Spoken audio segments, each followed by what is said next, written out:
Welcome to Madasaling Pinoy, your prayer partner. Ngayon po ay Huwebes sa ika-4 na linggo ng Pasko ng Pagkabuhay. Ang mabuting balita ng Panginoon ayon kay San Juan.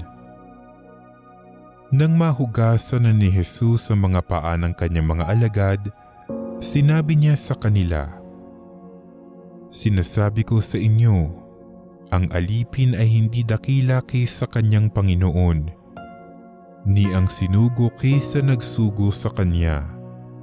Kung nauunawaan ninyo ang mga bagay na ito at inyong gagawin, mapapalad kayo. Hindi para sa inyong lahat ang sinasabi ko. Nakikilala ko ang aking mga hinirang, ngunit dapat matupad ang nasasabi sa kasulatan. Ako'y pinagtataksilan ng taong pinakakain ko. Sinasabi ko ito sa inyo bago pa mangyari, upang kung ito'y mangyari na, ay manalig kayo na ako'y si ako nga. Tandaan ninyo, ang tumatanggap sa sinugo ko'y tumatanggap sa akin, at ang tumatanggap sa akin ay tumatanggap sa nagsugo sa akin." Ang mabuting balita ng Panginoon.